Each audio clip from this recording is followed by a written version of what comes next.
The month of April that started a grueling campaign for all parties, all stakeholders, including then the election season, the deployment of forces. All of that is now going to come to an end in just a short while. But today, for the politicians, for the parties, the final election campaign day before the 7th phase of elections. Amid all of this, Team India bloc is brimming with confidence. Prime Minister Modi is eyeing a historic hat-trick. Election season has seen a fierce face-off between Rahul Gandhi and Narendra Modi. No stone was left unturned by any of the parties. The BJP, for example, is determined to maintain momentum. Prime Minister Modi is still rallying in Hoshiarpur because right now, remember, the 7th phase is still pending. Today is the last day for the election campaign and curtains drawn. Congress is also pulling out all the stops. Rahul Gandhi is holding rallies in Odisha and parts of Jharkhand. The final phase of voting for June 1st will cover 57 crucial seats.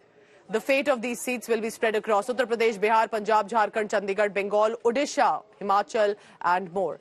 The results on 4th of June.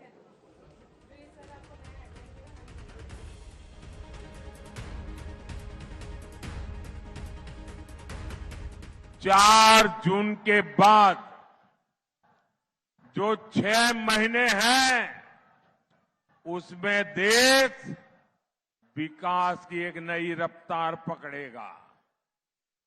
लेकिन इसके अलावा 6 महीने राजनीति में भी नया तूफान लाने वाले हैं। बार बार फेल होने वाले परिवारवादी नेताओं से उनके ही लोग सवाल पूछ रहे हैं। इसलिए अगले 6 महीने में हम परिवारवादी पार्टियों में एक नया बिखराव देंगे, देखेंगे। 4 तारीख को सुबह 7 बजे मतगणना शुरू होगी। 1 बजे तक चित्र स्पष्ट हो जाएगा। 3 बजे राहुल बाबा प्रेस कॉन्फ्रेंस करेंगे कि ईवीएम में खराबी थी, इसलिए हम चुनाव हार गए। और 4 तारीख को ये ईवीएम पर ठीकरा फोड़ेंगे और 6 तारीख की इनकी टिकट बुक है, बैंकॉक थाईलैंड छुट्टी पर चले जाएंगे। ये जो दोनों समाजवादी पार्टी और कांग्रेस पार्टी है, जो हाथ का निशान है और जो साइकिल का चिन्ह है, ये दोनों एक साथ मिल गए हैं। साइकिल को हाथ के पंजे ने पकड़ लिया है। जीत निश्चित है। यहां पे मैं बता रहा हूं, लिख लो, यहां पे क्लीन स्वीप होने जा रही है इंडिया गठबंधन की।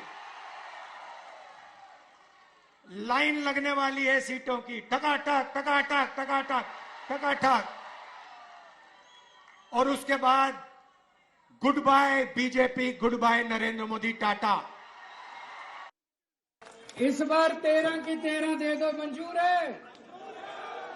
क्यों चाहिए 13 इसलिए चाहिए क्योंकि ये केंद्र सरकार गुंडागर्दी पे उतरी हुई है।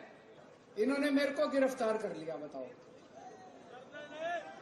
मेरे को कहते हैं केजरीवाल भ्रष्टाचारी है। मैं कहता हूं केजरीवाल भ्रष्टाचारी है तो इस दुनिया में ईमानदार कोई नहीं है। मेरे को क्यों गिरफ्तार किया? मेरे को डरते हैं, ये डरते हैं किस चीज से? 16 मार्च को देश में चुनाव घोषित हुए, 21 मार्च को मेरे को गिरफ्तार कर लिया ताकि केजरीवाल पूरे देश में घूम घूम के प्रचार ना कर सके।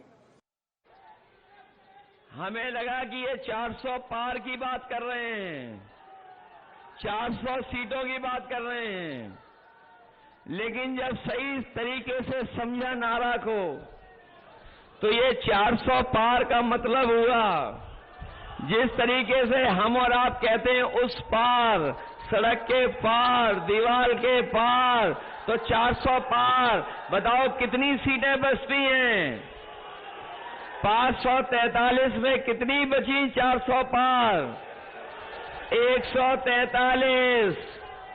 इस बार देख लेना 140 करोड़ की जनता इन्हें 140 सीटों के लिए भी तरसा देगी।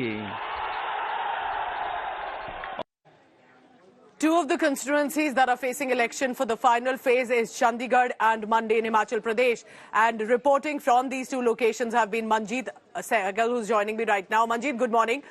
Because your experience will clearly show that there has been, of course, a high-stake election battle, whether it's a city like Chandigarh or Mandi for Kangana Ranaut and Vikramaditya. What is it looking like now that the election campaign comes to an end? What will the seventh phase mean really for the voters?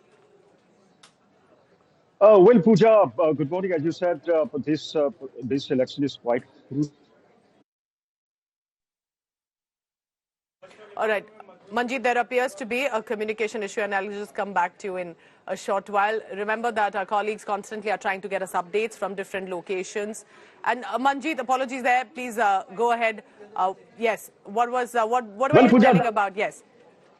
Well, Pooja, this is the last day of the campaigning, and Bharatiya Janata Party, Aam Aadmi Party, and Shiromani Akali Dal, besides Congress, all the leaders are in the field. Pradhan Mantri Narendra Modi will be addressing his last rally, fourth in fact, at Hoshiarpur's Dashehra ground.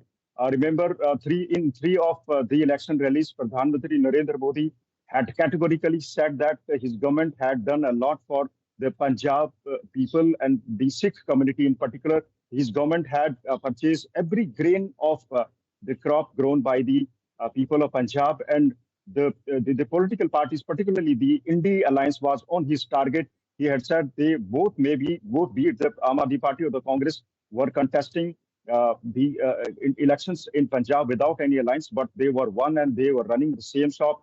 On the other, Rahul Gandhi, while addressing rallies in Punjab, has maintained that if their government, his party and the India Alliance forms a government at the center, the first job that will be done will be to make a legal framework for the MSP that will be guaranteed.